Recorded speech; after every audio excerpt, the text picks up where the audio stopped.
नमस्कार विद्यार्थी मित्रों, वाक्याकारं वररुचिं भाष्याकारं पतंजलिं सूत्रकारं च पाणिनि प्रणतोस्मि मुनित्रयम्।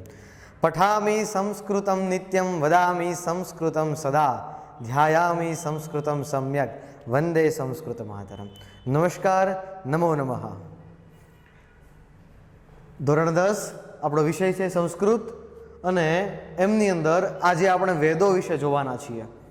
ભારતીય સંસ્કૃતિની અંદર વેદો જે છે આ મુખ્યત્વે મુખ્ય આધાર સ્તંભ કહી શકાય। આ વેદોની અંદર જે બાબતો જે છે એ આપણે આજે જોવાની છે।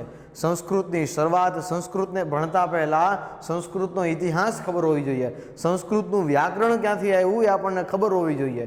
જે ભાષાને ભણવા જઈ રહ્યા છીએ, જે જ્ઞાનને ભણવા જઈ રહ્યા છીએ, જે જ્ઞાનને અર્જન કરવા જઈ રહ્યા છીએ એ બાબતનું મને તમને બંનેને ખ્યાલ હોવો જોઈએ, મને તમને એમની માહિતી હોવી જોઈએ। એટલા માટે વ્યાકરણનો અભ્યાસ કરતા પહેલાં આપણે અમુક એક આપણી ભારતીય સંસ્કૃતિના જે આધારભૂત સ્તંભો છે, આધારભૂત જે મૂળભૂત જે સ્તંભ છે, જ્યાંથી જે વસ્તુ આવેલી છે, વ્યાકરણ જ્યાંથી આવેલું છે એ બધી બાબતની આપણે ચર્ચા કરીશું વ્યાકરણની શરૂઆતમાં, વ્યાકરણને શીખતા પહેલાં। જોઈએ, સૌથી પહેલાં આપણે જોવાનું છે આપણા વેદો। સૌથી પહેલાં આપણે જોવાના છીએ આપણા વેદ। વેદ આપણા જે છે એ કુલ 4 વેદ છે।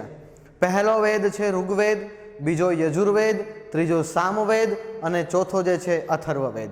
પહેલા ઋગ્વેદનું નામ છે પહેલું જે છે વેદનું નામ ઋગ્વેદ, યજુર્વેદ, સામવેદ અને અથર્વવેદ। આ ઈશ નિર્મિત છે એવું કહેવામાં આવે છે। આપણી સંસ્કૃતિની અંદર આ વેદો જે છે એ ઈશ નિર્મિત છે। ઈશ નિર્મિત એટલે કે એની રચના જે છે કોઈ માણસે નથી કરેલી, એની રચના જે છે એ ઈશ નિર્મિત, ભગવાન દ્વારા એમની રચના કરવામાં આવેલી છે। જે સમગ્ર વિશ્વને ચલાવે છે એમના દ્વારા એમની રચના કરવામાં આવેલી છે। જોઈએ કે આ ગ્રંથોની અંદર, આ વેદોની અંદર કઈ કઈ બાબતનો સમાવેશ કરવામાં આવેલો છે એ આપણે આજે જોવાનું છે। સૌથી પહેલો વેદ છે ઋગ્વેદ। ઋગ્વેદની અંદર પ્રાચીન ગ્રંથ, આપણા ચારેય વેદોમાંનો અને આ શબ્દ સૃષ્ટિનો, સમગ્ર વિશ્વનો સૌથી જૂનામાં જૂનો ગ્રંથ અને સૌથી પ્રાચીનતમ ગ્રંથ જે છે એ ઋગ્વેદ છે।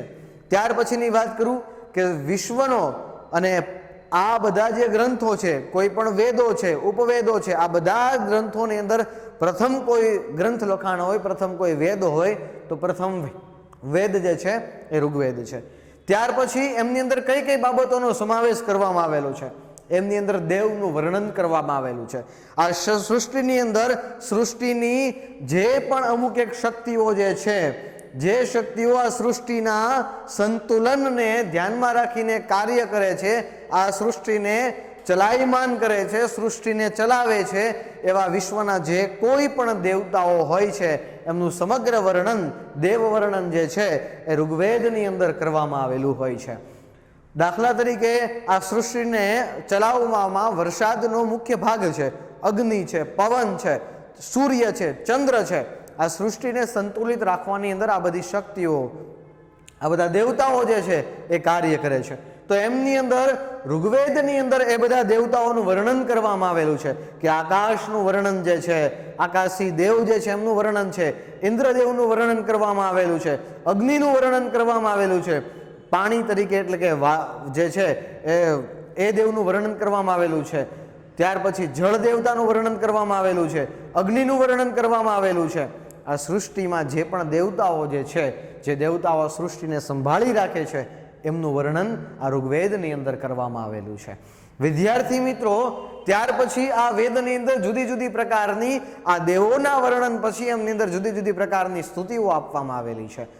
વેદોની અંદર જે સ્તુતિઓ આપવામાં આવેલી છે, આ જુદા જુદા પ્રકારના જે દેવતાઓ હોય છે આ દેવતાઓની સ્તુતિ આપવામાં આવેલી હોય છે। જુદા જુદા જે મેં તમને વાત કરી કે જે વર્ણન આપેલું છે જે દેવતાઓનું, એ દેવતાઓની સ્તુતિ કરવામાં આવેલી છે। આપણે ત્યાં પ્રાર્થના કરીએ છીએ, આપણે જ્યારે શાળાની શરૂઆત થતી હોય ત્યારે જે પ્રાર્થના કરતા હોઈએ એવી જ રીતે એ બધી વેદની અંદર, સંસ્કૃતની અંદર જે બધા મંત્રો આવે છે, યજ્ઞની અંદર બોલવામાં હોય, આપણે ત્યાં કોઈ ધાર્મિક વિધિઓ હોય તો એમની અંદર જ્યારે દેવતાઓનું આહવાન કરતા હોઈએ છીએ તો એ બધી જે સ્તુતિઓ છે આ ઋગ્વેદની અંદર આપવામાં આવેલી છે। જે પણ આપણે કોઈ પણ ધાર્મિક કાર્ય કરતા હોય એમની અંદર પુરુષ સૂક્ત બોલતા હોય, ભદ્ર સૂક્ત બ્રાહ્મણો બોલતા હોય છે, બ્રાહ્મણો ત્રિશુપર્ણ બોલતા હોય છે। આ બધી જ જે બાબતો જે છે, આ બધા જે સૂક્તો જે હોય છે, આ બધા જ સૂક્તો એ ઋગ્વેદની અંદર આપવામાં આવેલા હોય છે. આશા રાખું છું ઋગ્વેદનું વર્ણન મેં તમને જે તમારા સમક્ષ કર્યું એ તમને સમજાઈ ગયું હશે. તમે જાણકાર એમનાથી માહિતગાર થોડા અંશે થઈ ગયા હશો. વિદ્યાર્થી મિત્રો, ત્યાર પછીની વાત કરું, આપણો બીજો વેદ છે યજુર્વેદ. યજુર્વેદની અંદર એ આપણો બીજો વેદ છે. યજુર્વેદની અંદર કઈ કઈ બાબતોનો સમાવેશ કરવામાં આવેલો છે? યજુર્વેદની અંદર ક્રિયા એટલે કે જુદા જુદા પ્રકારના જે કર્મકાંડો હોય છે, આ કર્મકાંડોની બાબત એ યજુર્વેદની અંદર કરવામાં આવેલી હોય છે. આપણે ત્યાં લગ્નના જે બ્રાહ્મણો આવતા હોય લગ્ન વખતે, તો એમની અંદર અલગ પ્રકારના મંત્રો બોલવામાં આવે. આપણે ત્યાં કોઈ રજા લઈ ગયું હોય, કોઈનો સ્વર્ગવાસ થયો હોય, ત્યારે જે બ્રાહ્મણો આવે તો એ બ્રાહ્મણો જે આવતા હોય ત્યારે પણ અલગ પ્રકારના મંત્રો બોલતા હોય છે. લગ્નના મંત્રો યજ્ઞમાં બોલાતા નથી હોતા, એમ યજ્ઞના મંત્રો લગ્નની અંદર બોલાતા નથી હોતા. જેમ આવી રીતે જુદા જુદા પ્રકારની આપણે ત્યાં બ્રાહ્મણો જે કર્મકાંડ કરવા માટે આવતા હોય છે, તો આ કર્મકાંડને કરવા માટે જે પણ ક્રિયાઓ જે છે, જે પણ મંત્રો જે હોય છે, જે શ્લોકો હોય છે, આ બધી જ બાબતો યજુર્વેદની અંદર દર્શાવવામાં આવેલી છે. ઋગ્વેદની અંદર જેવી રીતે દેવોનું વર્ણન હતું, તો જુદા જુદા પ્રકારના દેવોના યજ્ઞ, જુદા જુદા પ્રકારના જે શક્તિઓ હોય છે, આ શક્તિને રીઝાવવાના યજ્ઞ, બધા જે યજ્ઞ છે, આ યજ્ઞ એ ઋગ્વેદની અંદર એનું વર્ણન આપવામાં આવેલું હોય છે. આપણે ત્યાં જૂના કાળની અંદર તમને ખબર હોય તો જ્યારે કોઈ રાજાને પુત્ર સંતતિ ન હોય એમના માટે યજ્ઞ કરતા, કોઈ રાજાને ત્યાં કોઈ રાજ્યની અંદર જ્યારે વરસાદ નથી હોતો એ પ્રમાણેના યજ્ઞ કરતા. આપણે બધા ટીવી સિરિયલોમાં જોતા હશું કે આવા જુદા જુદા પ્રકારના અનુષ્ઠાન જે છે એ બધા જ કેવા કરવા જોઈએ, એ બધી જ બાબતો યજુર્વેદની અંદર યજુર્વેદની અંદર દર્શાવવામાં આવેલી છે. ખાસ કરીને વરસાદ નથી આવતો, ત્યાર પછી સૃષ્ટિ ઉપર કોઈ આપત્તિ આવી હોય, પોતાના રાજ્ય ઉપર કોઈ આપત્તિ આવેલી હોય, કોઈ દેવતાનું અનુષ્ઠાન કરવાનું હોય, ક્યારે કયા દેવતાનું અનુષ્ઠાન કરવું, કેવી રીતે કરવું, એમની અંદર કઈ કઈ પ્રકારની આહુતિઓ હોમવી, કયા પ્રકારના મંત્રોનો ઉલ્લેખ એની અંદર કરવામાં આવેલો છે, કઈ જગ્યાની કઈ વસ્તુ જોશે એમની અંદર. દાખલા તરીકે આ યજ્ઞ હોય તો એમની અંદર આ વસ્તુ જોઈશે, બીજો યજ્ઞ હોય તો એમની અંદર બીજી વસ્તુ જોઈશે. ખાસ પ્રકારના યજ્ઞકુંડની રચના કરવામાં આવેલી હોય છે, તો કેવા કેવા પ્રકારના યજ્ઞકુંડો હોય, કેવા કેવા પ્રકારની આહુતિ આપવાની હોય, કેટલા પ્રમાણેની આહુતિ આપવાની હોય, આ બધી જ બાબતો એ યજુર્વેદની અંદર આપવામાં આવેલી હોય છે, યજુર્વેદની અંદર દર્શાવવામાં આવેલી હોય છે.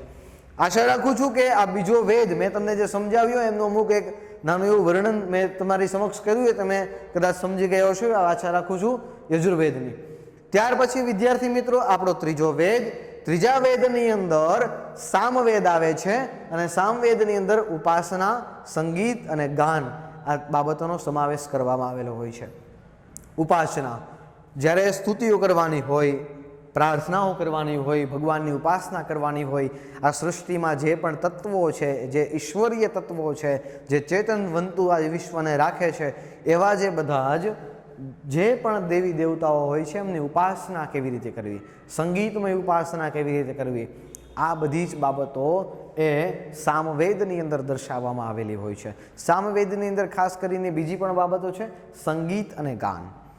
સંગીત અને ગાન માણસના જીવનની અંદર સંગીતનું ખૂબ મોટું મહત્વ છે. એવી રીતે જ્યારે યજ્ઞ પણ થતા હોય ત્યારે જુદા જુદા રાગની અંદર જુદા જુદા શ્લોકો જે છે, જુદા જુદા મંત્રો જે છે એ ગવાતા હોય છે, એમનું પઠન થતું હોય છે. તો એવી કેવી રીતે પઠન કરવા, કેવી રીતે એને બોલવા, આ બધી બાબતો સંગીતમય રાગ, તાલ, આ બધી જે બાબતો જે છે એ ઉપાસના ગ્રંથ સંગીત અને ગાન જેની અંદર સમાવિષ્ટ કરવામાં આવેલો છે, એવો સામવેદની અંદર એ બધી બાબતોનો સમાવેશ થતો હોય છે. સામવેદની અંદર જુદા જુદા પ્રકારના ગાયનો, જુદા જુદા પ્રકારના રાગો, જુદા જુદા પ્રકારના જે પણ બાબતો સંગીતને લગતી જે પણ બાબતો હોય છે, ઉપાસનાને લગતી પણ જે બાબતો હોય છે, આ બધી જ બાબતો એ સામવેદની અંદર દર્શાવવામાં આવેલી હોય છે. વિદ્યાર્થી મિત્રો, ત્યાર પછીનો આપણો આગળનો વેદ અને આ ચોથો વેદ એટલે કે 4 વેદમાંના અંતિમ વેદ જેને કહેવામાં આવે છે અથર્વવેદ. ખાસ કરીને જોઈએ અથર્વવેદની અંદર શું આપવામાં આવેલું છે. ગુણ, ધર્મ, આરોગ્ય, આ 3 બાબતોનો સમાવેશ કરવામાં આવેલો છે. ગુણ, ધર્મ અને આરોગ્ય અથર્વવેદની અંદર દર્શાવવામાં આવેલું હોય છે. ગુણ એટલે કે આપણે ત્યાં સત્યનો ગુણ, પછી ત્યાર પછી હિંમત, આ બધા બધા ગુણો નહીં, પણ જે આ વિશ્વની અંદર જે વસ્તુ રહેલી છે એના ગુણધર્મો શું હોય એ ગુણની વાત કરવામાં આવેલી છે. ધર્મ, હિન્દુ, મુસ્લિમ, આ બધા ધર્મોની વાત અહીંયા આ વેદમાં નથી કરવામાં આવેલી.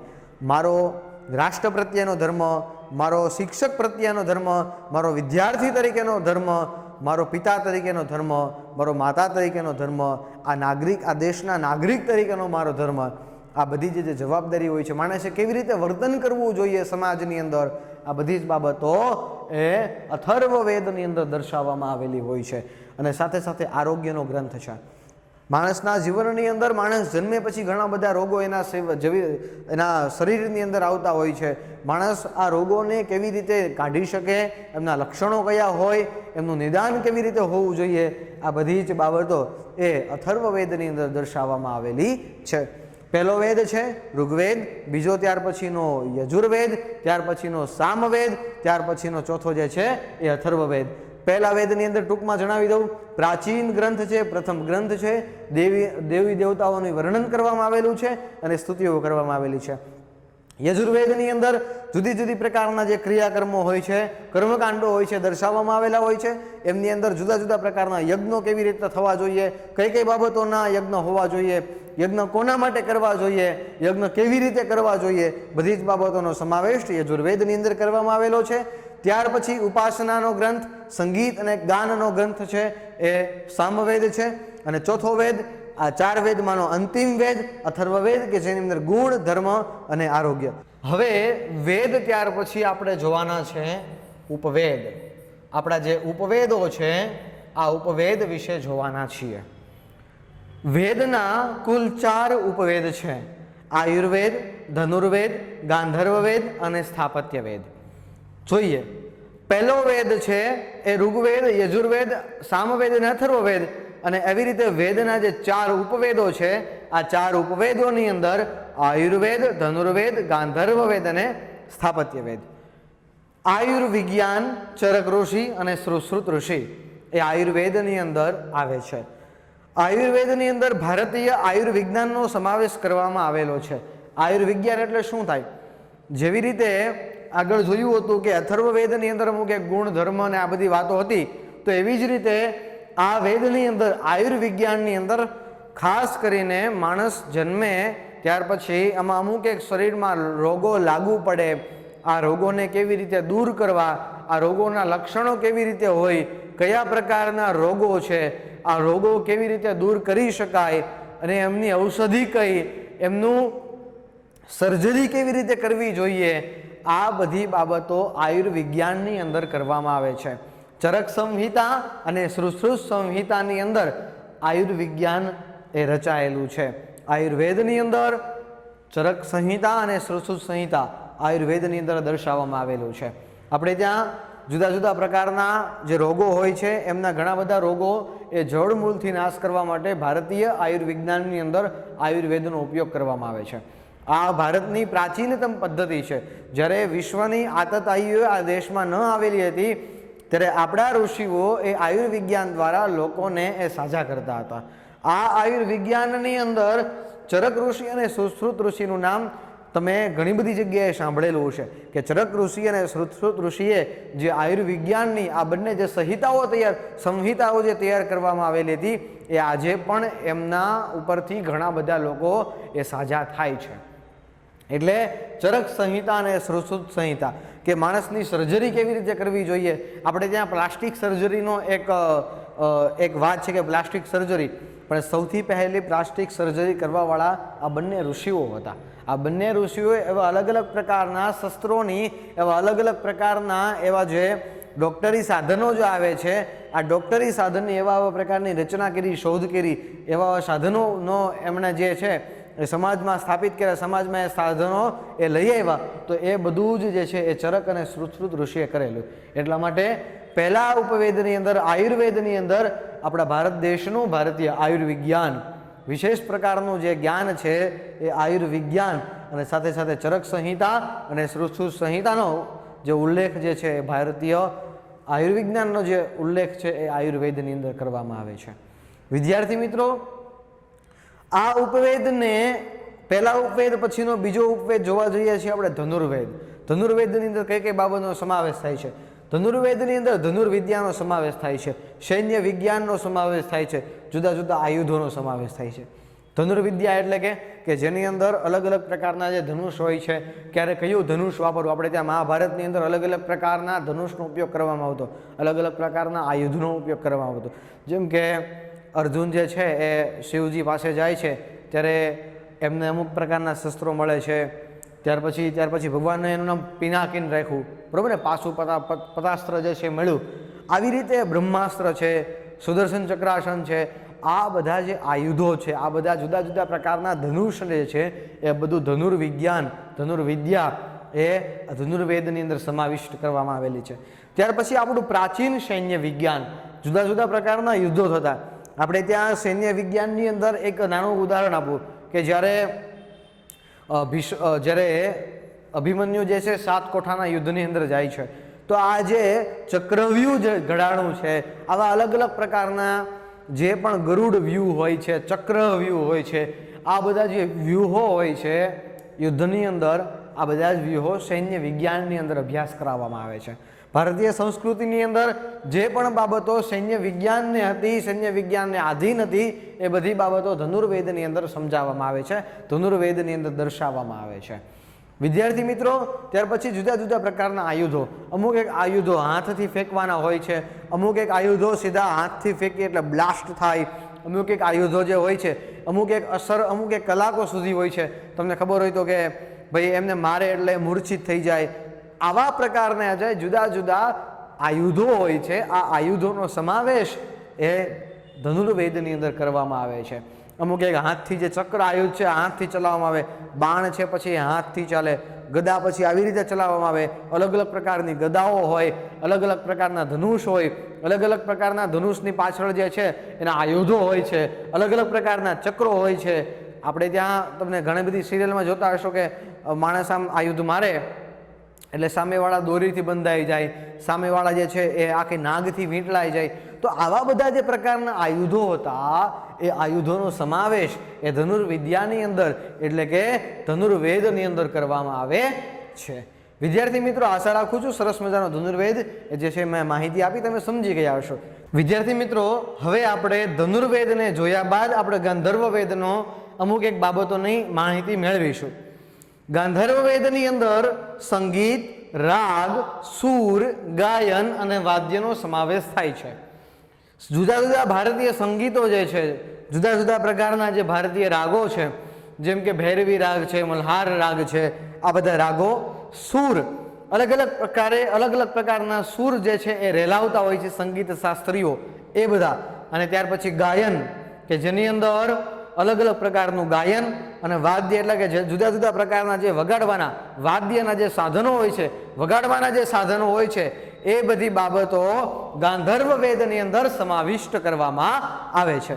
વિદ્યાર્થી મિત્રો, સંગીત, રાગ, સૂર, ગાયન અને વાદ્ય આ બધી બાબતો જે છે ગાંધર્વ વેદની અંદર સમાવેશ કરવામાં આવે છે.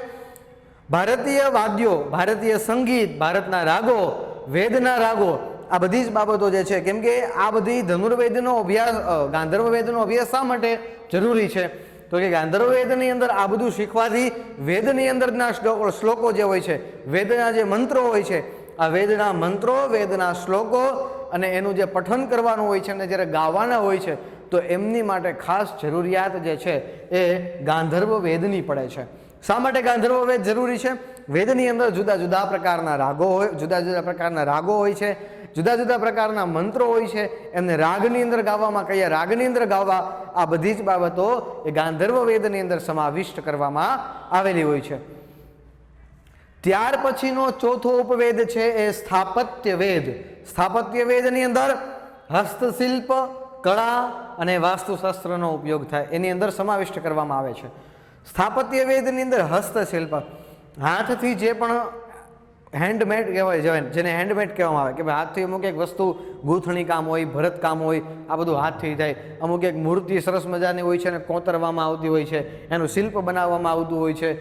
ત્યાર પછી જે જુદા જુદા પ્રકારના કોતરણી કામ કરવામાં આવે છે તે, ત્યાર પછી કળા, અલગ અલગ પ્રકારની જે કળાઓ હોય છે, શિલ્પકળા અને સાથે સાથે વાસ્તુશાસ્ત્ર, જુદા જુદા પ્રકારના ભવનો જે હોય છે ને કેવી રીતે બંધાવવા જોઈએ, દાખલા તરીકે શાળાનું ભવન કેવી રીતે બાંધવું જોઈએ, બેંકનું ભવન કેવી રીતે બાંધવું જોઈએ, મકાન કેવી રીતે બાંધવું જોઈએ, બરાબર. આપણું જે છે અલગ અલગ મંદિર જે છે, સુવાનો રૂમ જે છે એ કેવી રીતે, એનું સ્ટ્રક્ચર કેવી રીતે હોવું જોઈએ, જુદા જુદા મોટા મોટા કિલ્લાઓ જૂના સમયની અંદર હતા તો કેવી રીતે અભેદ્ય કિલ્લા જે છે બનાવી શકાય, આવી રીતે મંદિરો કેવી રીતે બનાવી શકાય, વાવ કેવી રીતે બનાવી શકાય, તળાવનું બાંધકામ કેવી રીતે કરી શકાય, પુલ કેવી રીતે બનાવી શકાય, આ બધી બાબતો એ સ્થાપત્ય વેદની અંદર આવે છે.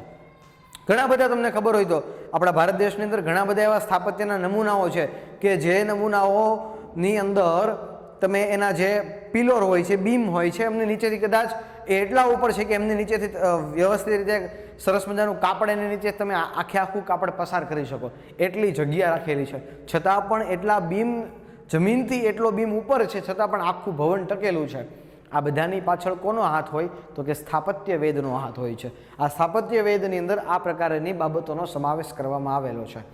ફરી વખત એક સરસ મજાનું જોઈ જઈએ. આયુર્વિજ્ઞાન એટલે કે આયુર્વેદની અંદર આયુર્વિજ્ઞાન, ચરક અને સુશ્રુત ઋષિની વાત કરવામાં આવેલી હોય છે. ત્યાર પછી ધનુર્વેદની વાત કરું, ધનુર્વેદની અંદર ધનુર્વિદ્યા, સૈન્ય વિજ્ઞાન અને આયુધની વાત કરવામાં આવેલી હોય છે.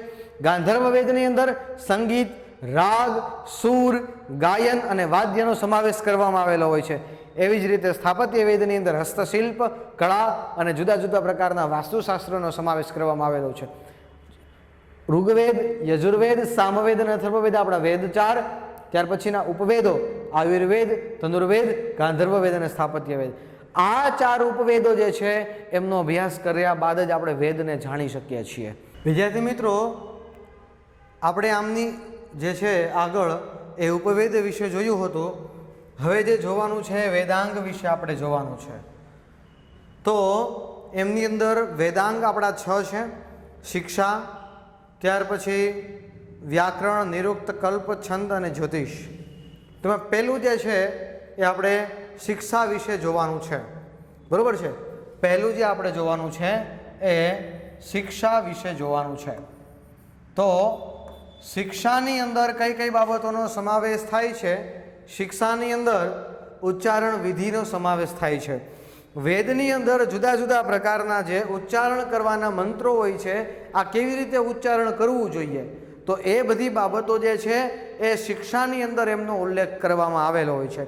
વેદની અંદર જે પણ સ્વર, જે પણ વર્ણ આપેલા છે તેનું ઉચ્ચારણ કેવી રીતે કરવું જોઈએ એ બધી જ બાબતો શિક્ષાની અંદર એ ઉલ્લેખ કરવામાં આવેલી છે. અલગ અલગ જે ઋષિઓ છે, જુદા જુદા જે ઋષિઓ છે, આ ઋષિઓએ જુદા જુદા પ્રકારની શિક્ષા આપણને આપણા સ્મૃતિ ગ્રંથોની અંદર, આપણા ગ્રંથોની અંદર, આપણા વૈદિક સાહિત્યની અંદર જુદા જુદા પ્રકારની શિક્ષાના ગ્રંથ આપણને આપણા ઋષિમુનિઓ દ્વારા પ્રાપ્ત થયેલા છે. અલગ અલગ ઋષિઓના અલગ અલગ જુદા જુદા પ્રકારના મતો છે અને એ પ્રમાણે શિક્ષા જે છે એ આપણા વેદાંગની અંદર સમાવિષ્ટ કરવામાં આવેલો છે. ત્યાર પછીનો બીજી જે છે એ છે કલ્પ.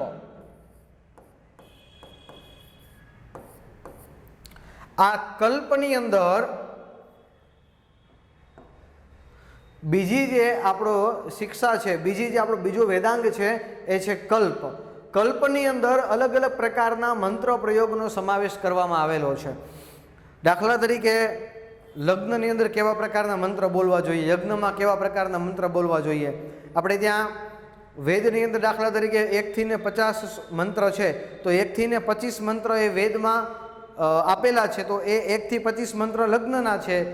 ત્યાર પછીના 25 થી બીજા 50 બીજા મંત્રો જે છે એ લગ્નના છે. તો યજ્ઞ સંબંધી નિયમો અને મંત્ર પ્રયોગ, ક્યાં કયા મંત્રોનો પ્રયોગ થવો જોઈએ, કેવા મંત્રની જરૂરિયાત છે, કોના માટે કયો મંત્ર વપરાયેલો છે, મંત્રની આહુતિ યજ્ઞની અંદર કેવી રીતે આપવી જોઈએ, યજ્ઞ સંબંધી નિયમો એ કલ્પની અંદર આપવામાં આવેલા છે. જુદા જુદા પ્રકારના યજ્ઞો છે, તો યજ્ઞની અંદર યજ્ઞના સંબંધી જે નિયમો છે, યજ્ઞને માટે જે નિયમો છે, કેવા પ્રકારનો હવન યજ્ઞનો કુંડ બનાવવો જોઈએ, કેવા પ્રકારની આહુતિઓ આપવી જોઈએ, ત્યાર પછી કેવા વસ્ત્રો પહેરીને જે છે યજ્ઞમાં બેસવું જોઈએ, યજ્ઞની અંદર કેટલા બ્રાહ્મણો કયા યજ્ઞની અંદર હોવા જોઈએ, કયા બ્રાહ્મણે કયા વેદ પાકા કરેલા હોવા જોઈએ, કયા ઋત્વિજ હોય, યજ્ઞની પહેલી હરોળમાં કોને બેસવાનું હોય, બીજી હરોળમાં કોને બેસવાનું હોય, ક્યાંથી કયું પાણી જળ લાવવાનું હોય છે, કઈ માટીથી યજ્ઞકુંડ બનાવવાનો હોય, કયા પ્રકારના લાકડા જે છે, કયા પ્રકારના કાષ્ઠ એટલે કે લાકડાઓ કયા પ્રકારના વાપરવામાં આવવા એમાં જે છે, કયા પ્રકારના લાકડાઓ વાપરવામાં આવે છે, કયું પાણી જોશે, ત્યાર પછી કેવડી સાઇઝનો યજ્ઞકુંડ બનાવવાનો હોય, આ બધી જ બાબતો મંત્ર પ્રયોગ યજ્ઞ સંબંધી નિયમો એ કલ્પની અંદર સમાવિષ્ટ કરવામાં આવેલો છે. વિદ્યાર્થી, ત્યાર પછી ત્રીજો જે છે એ છે વેદોનું મુખ અને સ્વરોની સ્થિતિ આપણે વ્યાકરણથી જાણી શકાય. વ્યાકરણની અંદરથી આપણે જે છે એ સ્વરોની સ્થિતિ જાણી શકાય છે અને સ્વરોની સ્થિતિ જે છે વ્યાકરણમાંથી જાણી શકાય છે. એ વ્યાકરણને વેદોનું મુખ કીધું છે. વ્યાકરણને કેવી રીતે બોલવું, વેદને કેવી રીતે બોલવા જોઈએ, આ વ્યાકરણ જે છે એ વ્યાકરણને વેદોનું મુખ કીધું છે. વેદો કેવી રીતે બોલવા જોઈએ, વેદો શેના દ્વારા બોલે છે, આ વ્યાકરણને આધારે થઈ શકે છે. અને આની અંદર વ્યાકરણની અંદર જુદા જુદા પ્રકારની સ્વરોની સ્થિતિ, ઉદાત્ત, અનુદાત્ત અને સ્વરિત, આ ત્રણ પ્રકારના જે સ્વરો આવે છે, આ સ્વરો કેવી રીતે એની સ્થિતિ હોય છે. દાખલા તરીકે ઉદાત્ત હોય તો ઉપરથી બોલતા હોય, અનુદાત્ત હોય તો વચ્ચેથી, અનુદાત્ત હોય તો નીચેથી અને સ્વરિત હોય તો વચ્ચેથી. તો ઉદાત્ત, અનુદાત્ત અને સ્વરિત આ ત્રણ જે સ્વરો છે એની સ્થિતિ ક્યાં છે? મોઢાની અંદર અમુક એક જે દાખલા તરીકે અમુક એક વર્ણ હોય ક, તો ક મોઢામાં કયા સ્થાનેથી ક નીકળે છે, ખ કયા સ્થાનેથી નીકળે છે. આપણે ત્યાં અનુનાસિક વર્ણ છે, જેમ કે ક ખ ગ ગ અંગ, તો અંગ જે છે એ અનુનાસિક. પછી ક ખ ગ ગ અંગ, ચ છ જ જ ય, ટ ઠ ડ ઢ ણ, ત થ દ ધ ન, પ ફ બ વ મ. તો આ અંગ, ય, ણ, ન, મ આ પાછળના અનુનાસિક વર્ણ છે. તો આપણે સામાન્ય રીતે એમાં ખબર પડે કે અનુનાસિક વર્ણ હોય તો એ નાકમાંથી બોલી શકાય, નાકના ઉચ્ચારણને લીધે એનો ઉચ્ચારણ જે છે નાકને લીધે થાય છે. તો આવી જ રીતે જુદા જુદા પ્રકારના સ્વરો છે, જુદા જુદા પ્રકારના હું મોઢામાંથી મારા જે વ્યંજનો બોલું છું એની મોઢાની અંદર સ્થિતિ ક્યાં હોય છે ને, આ બધી બાબતો એ વ્યાકરણની અંદર તૈયાર કરવામાં આવેલી હોય છે. વ્યાકરણની અંદર પાણીની અષ્ટાધ્યાયી જે છે એનો સમાવેશ કરવામાં આવેલો છે. જ્યારે આપણે વ્યાકરણનો વિશેષ ઇતિહાસ જોઈશું ત્યારે વ્યાકરણ વિશે આપણે વધારે પડતી એની અંદરથી માહિતી મેળવીશું. ત્યાર પછી વિદ્યાર્થી મિત્રો, શબ્દ અને જ્ઞાન. આ શબ્દ અને જે જ્ઞાન છે એ નિરુક્તની અંદર દર્શાવવામાં આવેલું છે. નિરુક્તની અંદર છે, નિરુક્તની અંદર શબ્દ અને જ્ઞાન એ દર્શાવવામાં આવેલું હોય છે. શબ્દ અને જ્ઞાન અલગ અલગ પ્રકારના વેદની અંદર, મંત્રોની અંદર એક જ કોઈ પણ શબ્દ હોય. દાખલા તરીકે પાણી શબ્દ છે, તો પાણી શબ્દ એ હું ઉદાહરણ તરીકે તમને સમજાવું છું. પાણી શબ્દ જે છે, આ પાણી શબ્દ હવે બોટલમાં ભરવાનું પાણી હોય, પીવાનું પાણી અલગ હોય. ત્યાર પછી વાસણ ધોવાનું પાણી છે પણ અલગ હોય. ગાયને અથવા તો ભેંસને પીવડાવવાનું પાણી પણ અલગ હોય. છે તો પાણી જ, પણ જુદી જુદી જગ્યાએ એના અર્થ જુદા જુદા, ટૂંકમાં એ જુદા જુદા થાય છે, એના ઉપયોગો જુદા જુદા થાય છે. એવી રીતે વેદની અંદર, મંત્રની અંદર અમુક એક શબ્દો એક સમાન જ હોય. તો એ મંત્રની અંદર એક સમાન શબ્દ છે તો એને કયા અર્થમાં લેવા? યજ્ઞની અંદર હાથ શબ્દ આવે છે તો યજ્ઞની અંદર હાથ કેવા પ્રકાર, કયા અર્થમાં લેવો?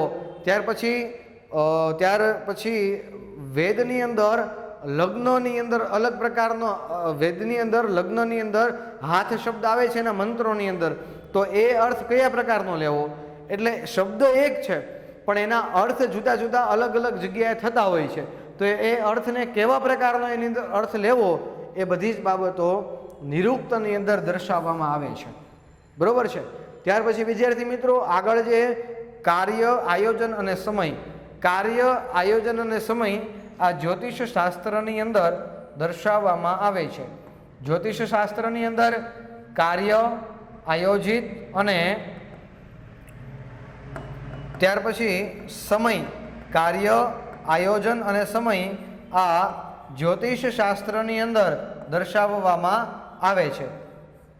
જ્યોતિષ શાસ્ત્રની અંદર જુદા જુદા પ્રકારની જે યજ્ઞની સમય હોય છે, યજ્ઞ જે છે આ યજ્ઞ કેવી રીતે થાય, યજ્ઞનો સમય કેવી રીતનો હોવો જોઈએ, કોઈ પણ કર્મકાંડ કરવો હોય તો કર્મકાંડનો સમય કેવી રીતે હોવો જોઈએ, આ બધી બાબતો જ્યોતિષની અંદર દર્શાવવામાં આવે છે. ત્યાર પછી જૂના કાળની અંદર ઘડિયાળ ન હતી તો એ ઘડિયાળ જે છે સૂર્યગ્રહણ થાય છે ત્યારે આ ઋતુઓ હોય, સૂર્યગ્રહણ થાય છે તો આવી પરિસ્થિતિ નિર્માણ થશે.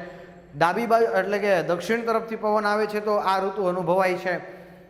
સૂર્ય આ ઋતુની અંદર અહીંયા છે તો આ વસ્તુ હશે. અમુક એક તારાઓ જે છે એ આ ઋતુની અંદર અહીંયા હોય તો આ અમુક એક સ્થિતિમાં આ રાત્રે અહીંયા છે તો આ ઋતુ હશે, આ સમયગાળો હશે. આ બધી જ બાબતો એ જ્યોતિષ શાસ્ત્રની અંદર દર્શાવવામાં આવે છે. બરોબર છે. સમયગાળાનું મુખ્યત્વે જ્ઞાન જે છે એ જ્યોતિષ શાસ્ત્રની અંદર દર્શાવવામાં આવે છે. ત્યાર પછી વિદ્યાર્થી મિત્રો, નિયત અક્ષરે વેદ પઠન કરી શકાય એમની માટેનું છંદ શાસ્ત્ર છે. નિયત જે છે એ અક્ષરે વેદ પઠન કરી શકાય એમની માટેનું છંદ શાસ્ત્ર છે. અલગ અલગ પ્રકારના મંત્રો જે હોય છે, આ મંત્રો એનું પઠન કેવી રીતે કરવું. વેદની અંદર અલગ અલગ ઘણા બધા પ્રકારના છંદ હોય.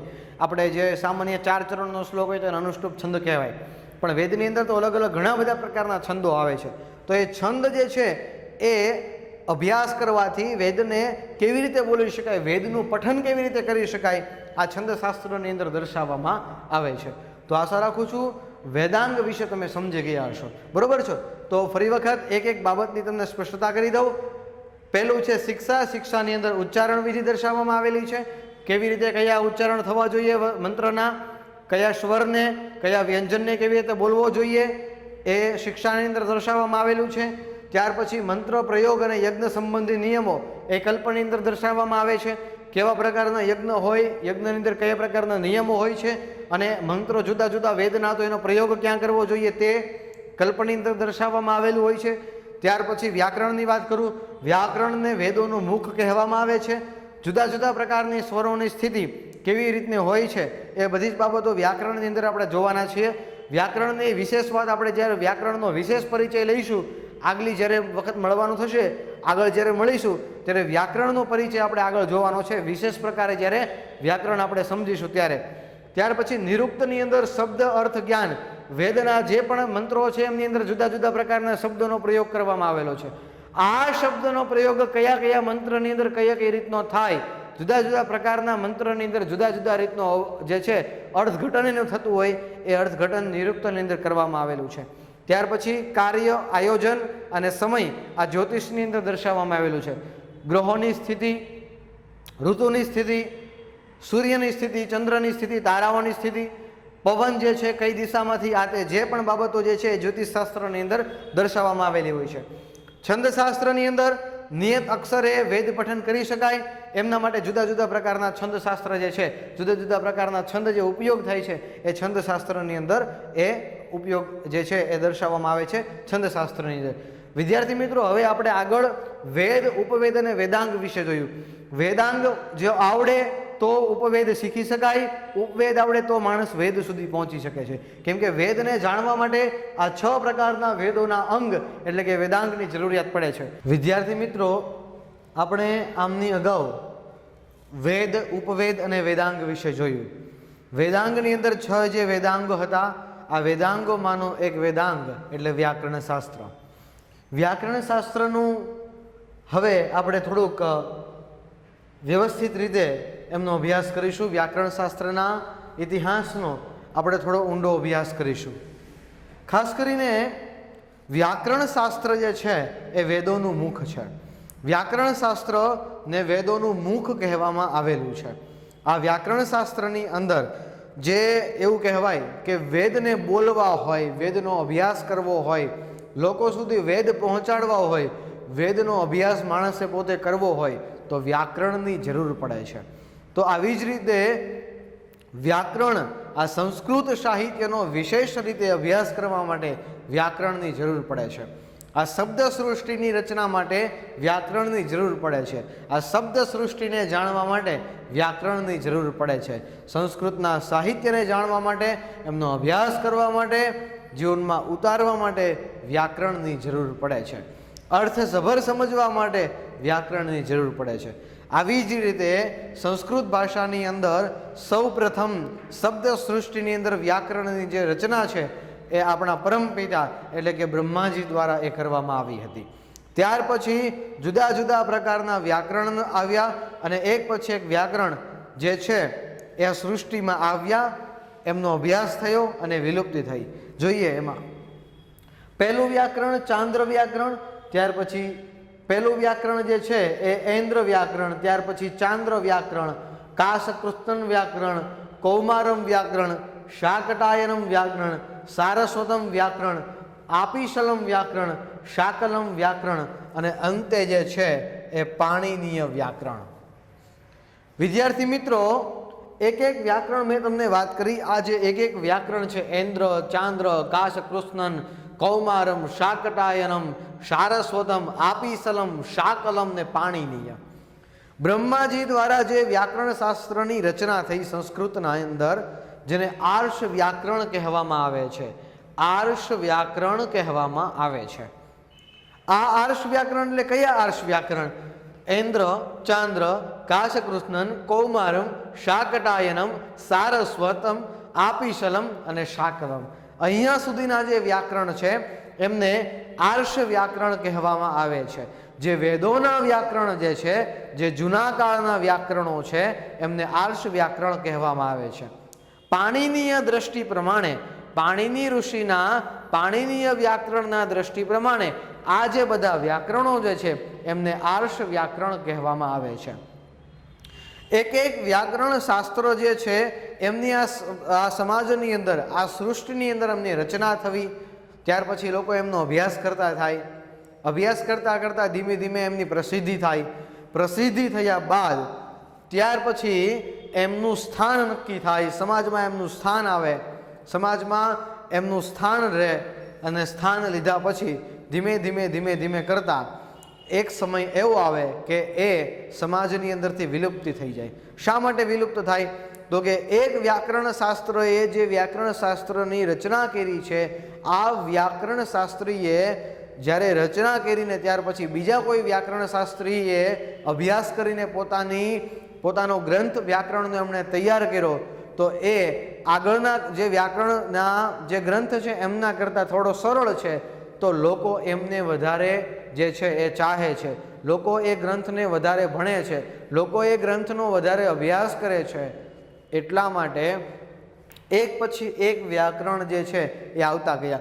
દાખલા તરીકે ચાંદ્ર વ્યાકરણની રચના જ્યારે થઈ ત્યારે ઐન્દ્ર વ્યાકરણ સમાજમાંથી વિલુપ્ત થઈ ગયું. શા માટે વિલુપ્ત થઈ ગયું? તો કે ચાંદ્ર વ્યાકરણની સાપેક્ષમાં ઐન્દ્ર વ્યાકરણ થોડું કઠિન હતું. એવી જ રીતે કાશકૃત્સ્ન વ્યાકરણની જ્યારે સમાજમાં રચના થઈ ત્યારે ધીમે ધીમે કરતાં ચાંદ્ર વ્યાકરણ ઓછું થવા લાગ્યું. આવી રીતે આ જે એક એક વ્યાકરણની પરંપરાઓ જે કહેવાય, આ જબરદસ્ત પરંપરાઓ એક એક જે છે એ પોતાનું વિશેષ સ્થાન ધરાવતી હતી અને ધીમે ધીમે કરતાં એક વ્યાકરણ શાસ્ત્રને સમાજમાં આવતા, સમાજમાંથી જતા, શબ્દ સૃષ્ટિમાં આવતા, શબ્દ સૃષ્ટિમાંથી જતા ઘણી બધી પેઢીઓ જતી રહે છે. આવી રીતે ઘણી બધી પેઢીઓને પસાર થવા પછી એક એક વ્યાકરણ શાસ્ત્રીઓ આવ્યા, પોતાનું વ્યાકરણ આ સમાજમાં આપ્યું અને અંતે છેલ્લામાં છેલ્લું વ્યાકરણ શાસ્ત્ર જે છે આપણે ત્યાં પાણિનીય વ્યાકરણ શાસ્ત્ર કહેવાય છે. વિદ્યાર્થી મિત્રો, આવી રીતે રચના થઈ પછી સ્થાન થયું એમનું પોતાનું વ્યાકરણનું અને ત્યાર પછી ધીમે ધીમે કરતાં મેં તમને કીધું એમ કે વિલુપ્ત થઈ અને આ વિલુપ્ત થયા પછી અંતે જે આવ્યું વ્યાકરણ શાસ્ત્ર એ પાણિનીય વ્યાકરણ શાસ્ત્ર છે. વિદ્યાર્થી મિત્રો, એક સરસ મજાની લઘુકથા છે, હું તમને જણાવવા જઈ રહ્યો છું. કાત્યાયન ઋષિ અને પાણિની ઋષિ, આ બંને ઋષિઓ જતા એક ગુરુકુળની અંદર, એક આશ્રમની અંદર એ બંને અભ્યાસ કરતા હતા. કાત્યાયન ઋષિ, જેને વરરુચિ ઋષિ પણ કહેવામાં આવે છે, આ કાત્યાયન ઋષિ એ વિદ્યા અભ્યાસની અંદર ખૂબ જ પ્રવીણ હતા, ખૂબ જ એ અભ્યાસની અંદર મન લગાવીને ભણતા હતા. જેમાં પાણિનીય ઋષિ જે છે, પાણિની ઋષિ, આ પાણિની ઋષિ અભ્યાસમાં ઓછું ધ્યાન રાખતા, પરંતુ જે ગુરુની સેવા હોય, ગુરુનો સત્કાર હોય, ગુરુનો આદર હોય, આમાં વધારે ધ્યાન આપતા. તો આવી રીતે એક વખત જે કાત્યાયન ઋષિ છે, આ કાત્યાયન ઋષિને પાણિની ઋષિને કહ્યું કે તું છે જે એ ભણવામાં ખૂબ ઓછું ધ્યાન રાખે છે. તો આવી રીતે કાત્યાયન ઋષિના કહેવાથી એ જંગલની અંદર જાય છે અને જંગલની અંદર તપસ્યા કરે છે, ભગવાનનું તપ કરે છે, ભગવાનનું સ્મરણ કરે છે, લોકોના જીવન બદલાવે છે અને આવી રીતે જીવન બદલાવતા બદલાવતા એક સમયે પોતે જે ધ્યાનસ્થ અવસ્થાના અંદર થયા, ધ્યાન અવસ્થાની અંદર એમણે મહાદેવને પ્રાપ્ત કર્યા, મહાદેવ શંકરને પ્રાપ્ત કર્યા અને મહાદેવ શંકરે સરસ મજાનું જે છે એ નૃત્ય કર્યું. નટરાજ આ નટરાજ સ્વરૂપે મહાદેવ શંકર આવ્યા.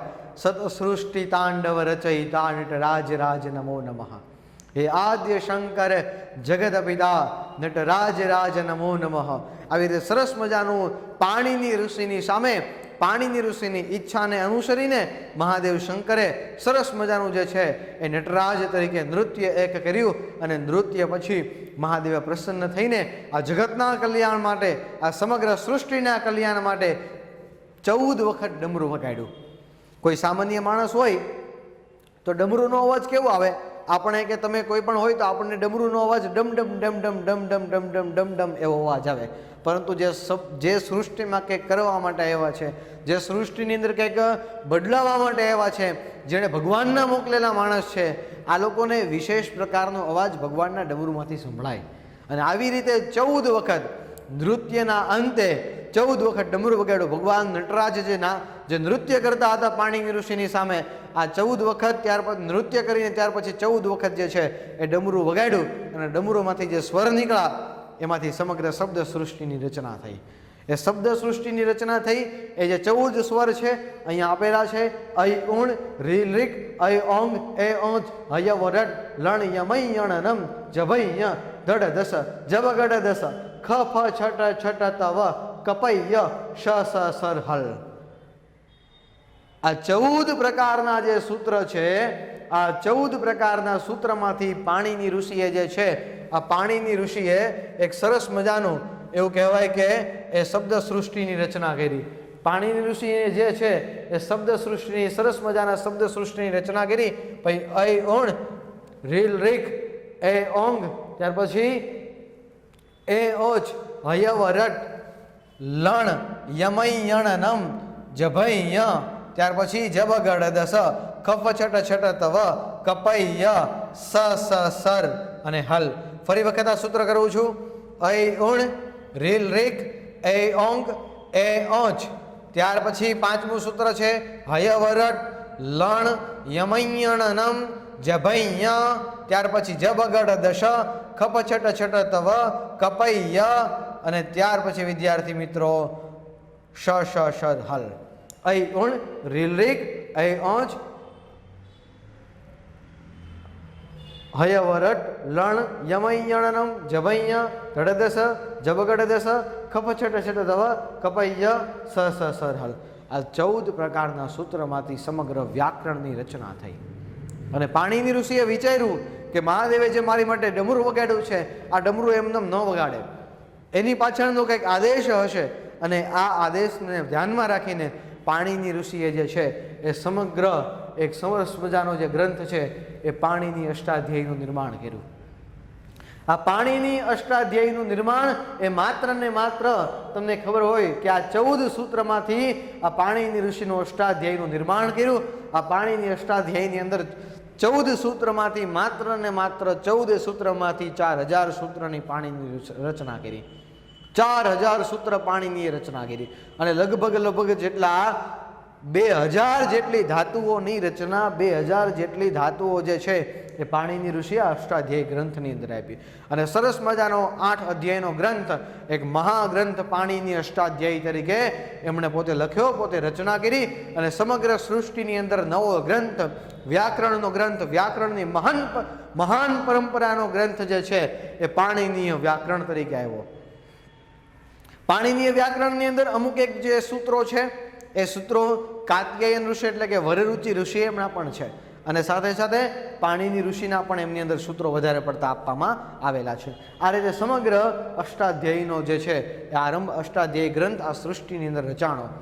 હાલની અંદર પણ વિશ્વની અંદર સૌથી અઘરામાં અઘરો ગ્રંથ એ પાણીની અષ્ટાધ્યાયી છે.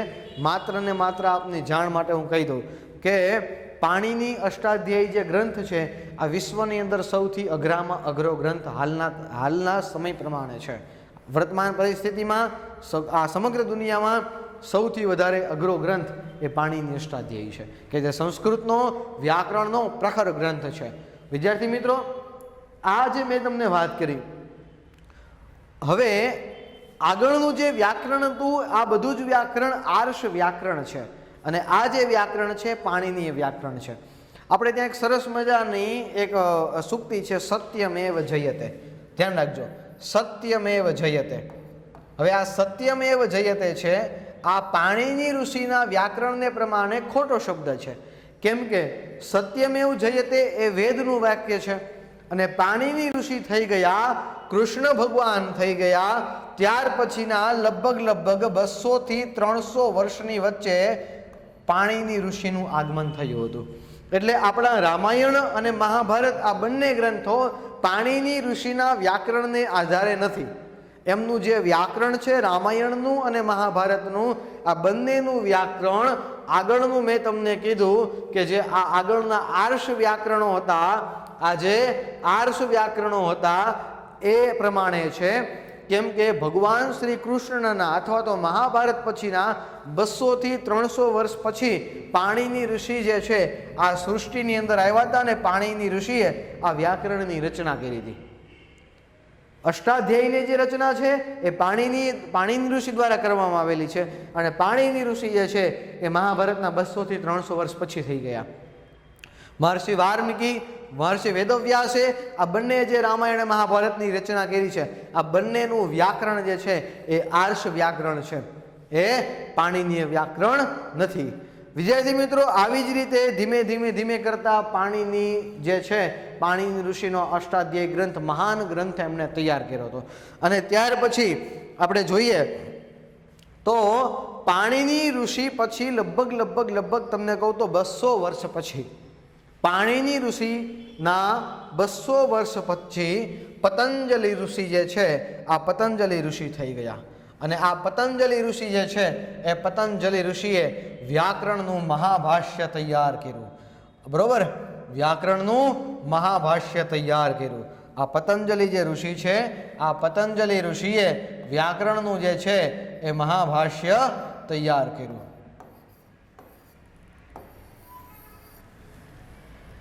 આની એક સરસ મજાની બીજી એક લઘુકથા છે, લઘુકથા જણાવું. પતંજલિ ઋષિ અભ્યાસની અંદર નાનપણથી જ ખૂબ જ જબરદસ્ત હતા અને એમણે અગાઉના અનુસાર જેમ પાણીની ઋષિને મહાદેવ પ્રસન્ન થઈને મહાદેવે ડમરૂ વગાડીને 14 સૂત્રની રચના કરી હતી, શબ્દ સૃષ્ટિની રચના થઈ હતી. આ સમગ્ર વ્યાકરણ છે મહાદેવનું છે. આવી જ રીતે પતંજલિ ઋષિને પણ નૃત્ય બતાવ્યું ભગવાને, અને ભગવાને જે પાણીની ઋષિનું જે અષ્ટાધ્યાયી જે છે આ અષ્ટાધ્યાયીમાં એમાં અષ્ટાધ્યાયીનું આખું એમની ઉપર મહાભાષ્ય તૈયાર કરવાનું જે છે, આ મહાભાષ્ય તૈયાર કરવાનું એ પતંજલિ ઋષિને મહાદેવે કીધું. મહાદેવ ભગવાને પતંજલિ ઋષિને કીધું કે જે પાણીની ઋષિએ જે અષ્ટાધ્યાયી તૈયાર કરી છે, જે સૂત્ર લખ્યા છે, એમનું તમારે મહાભાષ્ય નિર્માણ કરવાનું છે. સરસ મજાની એક વાર્તા છે. પતંજલિ ઋષિ પોતે શેષનાગનો અવતાર, આ વેદોની અંદર એવું કીધું છે, સૃષ્ટિમાં કીધું છે, આપણે શાસ્ત્રકારોએ કીધું છે કે પતંજલિ ઋષિએ શેષનાગનો અવતાર હતા. જબરદસ્ત પ્રખર પોતાનું તેજ. પતંજલિ ઋષિએ જ્યારે પાણીની ઋષિના વ્યાકરણ શાસ્ત્ર ઉપર ધીમે કરતા આગળ લખવાનું શરૂ કર્યું, એમના સૂત્ર લખવાના શરૂ કર્યા. જે સૂત્ર લખ્યા હતા પાણીની ઋષિએ, એના મોટા એક અર્થ વિસ્તાર કરવાના જ્યારે શરૂઆત કરી, તો એ સમયે ઘણા બધા લોકો જે હતા એમને લાગ્યું કે આપણે પતંજલિ ઋષિનું જે છે એ મહાભાષ્યનો અભ્યાસ કરવો જોઈએ. કેમ કે પાણીની ઋષિના વ્યાકરણને અઘરા લાગતા હતા. પાણીની ઋષિ જે છે એનું વ્યાકરણ લોકોને અઘરું લાગવા લાગ્યું અને એથી જ પછી પતંજલિએ મહાભાષ્યની રચના કરી. પતંજલિ ઋષિએ જે મહાભાષ્યની રચના કરી એ સમયે ઘણા લોકોને સૂત્રો શીખવા હતા, તો એમને લોકોને ખબર પડવા માંડી, લોકોમાં પ્રસિદ્ધિ થવા લાગી કે પતંજલિ ઋષિએ પાણીનીના વ્યાકરણ ઉપર મહાભાષ્ય લખવાનું ચાલુ કર્યું છે. તો ધીમે લોકો એની તરફ આવતા ગયા અને લોકોને ભણવાની ઈચ્છા જાગૃત થઈ. તો પોતાનું પ્રખર તેજ એટલું જબરદસ્ત હતું, જેને કારણે પતંજલિ ઋષિએ કીધું કે હું તમને ભણાવું, પણ એક શરત એવી હતી કે વચ્ચે યવનિકા, સંસ્કૃતમાં યવનિકાને પડદો કહેવામાં આવે, તો હું પડદાની આ બાજુ રહીશ, તમારે ભણવાનું છે પેલી બાજુ. કોઈ પણ વિદ્યાર્થીએ પડદાને ખોલવાનો નથી અને મારી રજા વગર અહીંથી ઊભું થવાનું નથી. મારા વર્ગમાંથી ઊભું થવાનું, કોઈ મારી રજા વગર ઊભું થવાનું નથી. આ બે એમણે શરતો રાખી. સતત અંદરથી જે વિદ્યાર્થીઓ જે ભણતા હતા એ લોકોને પડદાની આ બાજુથી, જ્યાં પતંજલિ ઋષિ સાક્ષાત બિરાજમાન હતા, ત્યાંથી સતત ને સતત 84 દિવસ સુધીનો અભ્યાસ જે છે ચાલ્યો. અમુક એક સમય થયો, વિદ્યાર્થીઓને શંકા થઈ કે સામે જે બેસનાર વ્યક્તિ છે આ 84 દિવસથી ભણાવે છે, તો એક વ્યક્તિ છે કે ઘણા બધા વ્યક્તિ છે? આ જાણવા માટે, આ કૌતુકને માટે વિદ્યાર્થીઓને ન કહેવા છતાં પણ પડદો એ ખોલ્યો. પડદો જેવો ખોલ્યો, સામે જેટલા બધા હતા બધા જ બળીને ભસ્મ થઈ ગયા. શા માટે? તો કે પતંજલિ ઋષિનો તેજ જે હતું એ ખતરનાક પ્રખર તેજ હતું, જેને કારણે સામે જે હતા બધા જ બળીને ભસ્મ થઈ ગયા. આવી રીતે એક વિદ્યાર્થી પાણી પીવા માટે ગયો હતો, તે આવ્યો તો પતંજલિ ઋષિએ કીધું, એ બધા આવીને જે બળીને ભસ્મ થઈ ગયેલા જોયા, તો પેલા ભાઈએ કીધું જે પાણી પીવા માટે જે વિદ્યાર્થી ગયો હતો, તો એમને પણ બાળવાની, એને બાળીને ભસ્મ કરવાની જે છે એ વાત એમને કરે છે. તો ત્યારે એ વિદ્યાર્થી કહે છે કે આ લોકો તો બળીને ભસ્મ થઈ ગયા, તમારું અમુક એક જે છે મારા મગજની અંદર છે, તમારું ભણાવેલું મારા મગજની અંદર છે, જો તમે મને બાળીને ભસ્મ કરી નાખશો તો આ ક્યાં કામમાં આવશે? કોને કામમાં આવશે? આ સૃષ્ટિને જરૂર છે તો કેવી રીતે કામમાં આવશે? પછી એ વિદ્યાર્થીને છતાં પણ બ્રહ્મ રાક્ષસનું એમને એક શ્રાપ આપવામાં આવ્યો. બ્રહ્મ રાક્ષસ તરીકે આ સૃષ્ટિમાં એને રહેવાનું છે. અને એ બ્રહ્મ રાક્ષસને કાશીથી જે પંડિતો ભણીને આવતા હોય એમને વ્યાકરણનો ઉપદેશ આપવાનો છે. આવી રીતે બ્રહ્મ રાક્ષસને કાશીથી પાછા આવતા જે સ્થાન હોય ત્યાં વૃક્ષ હોય, વૃક્ષ ઉપર બ્રહ્મ રાક્ષસને રહેવા માટેનો આદેશ જે છે એ પતંજલિ ઋષિ અમને આપે છે. અને આવી રીતે પતંજલિના આદેશથી, પતંજલિ ઋષિના આદેશથી એ બ્રહ્મ રાક્ષસ સ્વરૂપે એ ઝાડ પર રહે છે. અને ઝાડ પર રહેતા રહેતા જે પણ કાશીથી જે ભણીને આવતા હોય, વારાણસીથી જે અભ્યાસ કરીને જે વિદ્યાર્થીઓ વ્યાકરણનો આવતા હોય, એમને કંઈક પ્રશ્નો હોય, કંઈક પૂછવું હોય, તો એ બ્રહ્મ રાક્ષસ એને જણાવતા. આવી જ રીતે એક વખત એક વિદ્યાર્થી, એક પંડિત કાશીથી વિદ્યા લઈને આવતા હતા, વ્યાકરણનો અભ્યાસ કરીને આવતા હતા. અને છેલ્લે બ્રહ્મ રાક્ષસ પાસે આવ્યા અને બ્રહ્મ રાક્ષસને પૂછવા લાગ્યા. બ્રહ્મ રાક્ષસ પાસેથી પતંજલિ મહાભાષ્ય એમને શીખવું હતું. તો આવી રીતે ધીમે ધીમે કરતાં ઝાડના જે વૃક્ષના જે પાંદડાઓ હોય, આ પાંદડા ઉપર બ્રહ્મ રાક્ષસ લખતા હતા અને પેલા બ્રાહ્મણને, પેલા જે પંડિત આવ્યા હતા વારાણસીથી, એમને શીખવાડતા, એમને ભણાવતા. આવી રીતે પેલા જે પંડિત છે વારાણસીથી આવેલા, એમની જે સમજવાની, એમની જે લખવાની આ બધી જે હતી શક્તિઓ આ જ ઓછી હતી, સમજવાની શક્તિ ઓછી હતી. અને બ્રહ્મ રાક્ષસ તો સ્વયં પોતે પતંજલિ ઋષિ પાસે ભણેલા હતા, તો લખવાની જે છે વૃક્ષના ઝાડ પર એ લખી લખીને એક એક પાંદડું જે છે વૃક્ષ જે છે એમના પાંદડા પર લખી લખીને આપતા હતા. તો આવી રીતે સમજવામાં મોડું થયું અને લખવાની જે ઝડપ હતી આ વધારે હતી. આવી રીતે ધીમે ધીમે કરતાં લખતા ગયા, પણ પહેલાંને સમજવામાં થોડી વાર લાગી.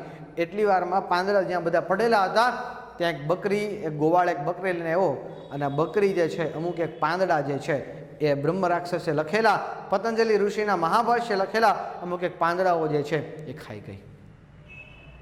એ પાંદડાઓ ખાઈ ગઈ અને હાલની અત્યારના પરિસ્થિતિમાં, વર્તમાન સ્થિતિમાં પણ પતંજલિ મહાભાષ્ય ત્રુટિપૂર્વક છે. ત્રુટિપૂર્વક એટલે કે તમને ખબર હોય તો કે શ્લોકની અંદર જે છે એ ચાર જે છે એ ખાસ કરીને 4 ચરણ હોય શ્લોકની અંદર, 1, 2 ને 3, 4. આ 4 ચરણ જે હોય એમાંથી પતંજલિ મહાભાષ્યની અંદર અમુક એક સૂત્રમાં પહેલું ચરણ નથી, અમુક એકમાં બીજું નથી, અમુક એકમાં 3 છે તો ત્રીજું નથી, અમુક એકમાં ચોથું નથી. આવી રીતે પતંજલિ મહાભાષ્ય આજે પણ ત્રુટિપૂર્વક છે. શા માટે ત્રુટિપૂર્વક છે?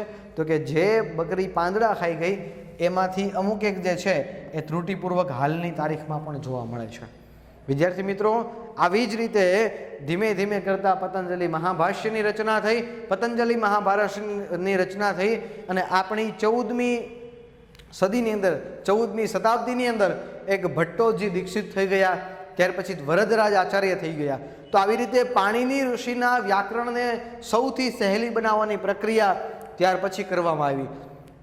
સૌથી પહેલાં લઘુ સિદ્ધાંત કૌમુદી નામનો ગ્રંથ, મધ્યમ સિદ્ધાંત લઘુદી નામનો ગ્રંથ અને વ્યાકરણ સિદ્ધાંત કૌમુદી નામનો ગ્રંથ. લઘુ સિદ્ધાંત કૌમુદી, મધ્યમ સિદ્ધાંત કૌમુદી અને વ્યાકરણ સિદ્ધાંત કૌમુદી, આ 3 ગ્રંથોની રચના 14મી 15મી શતાબ્દીની અંદર લગભગ થઈ. તો પાણિની ઋષિના જે સૌથી સહેલા સૂત્ર હતા એમને લઘુ સિદ્ધાંત કૌમુદીમાં સમાવવામાં આવ્યા. થોડા અઘરા સૂત્રો હતા એમને મધ્યમ સિદ્ધાંત કૌમુદીની અંદર સમાવવામાં આવ્યા. અને સૌથી જે અઘરા, થોડા એમથી પણ અઘરા સૂત્રો હતા એને વ્યાકરણ સિદ્ધાંત કૌમુદીની અંદર એ સમાવવામાં આવ્યા. આવી રીતે 3 અલગ અલગ વિભાગ પડ્યા અને એમાંથી સૌથી વ્યાકરણનો સૌથી સહેલામાં સહેલો ગ્રંથ હાલમાં લઘુ સિદ્ધાંત કૌમુદી છે. પણ આ બધાનું જ મૂળ એ પાણીની અષ્ટાધ્યાયી છે. વિદ્યાર્થી મિત્રો, આ થયો આપણો સંસ્કૃત સાહિત્યનો ઇતિહાસ, સંસ્કૃત સાહિત્યના વ્યાકરણનો સામાન્ય પરિચય. હવે આપણે ધીમે ધીમે એક પછી એક આપણા જે સંસ્કૃત સાહિત્યના જે ટોપિક છે, સંસ્કૃત સાહિત્યના જે મુદ્દાઓ છે, એક એક જે મુદ્દાઓને આપણે જોવાના છે. સંસ્કૃતના વ્યાકરણના આપણા જે અભ્યાસક્રમમાં જે બધી બાબતો આવે છે વ્યાકરણના અભ્યાસક્રમની અંદર, એ બધી બાબતોનો આપણે ધીમે ધીમે કરતાં એક પછી એક પરિચય મેળવશું, એક પછી એકનો અભ્યાસ કરીશું. તો આ સમગ્ર વ્યાકરણના રચયિતા મહાદેવને પ્રાર્થના કરીને અને આજ જે છે આપણે આ વર્ગની આપણે સામાન્ય જે ઇતિહાસ જોયો એમનો જે પરિચય મેળવ્યો એમની આપણે પૂર્ણાહુતિ કરીએ છીએ. નમસ્કાર.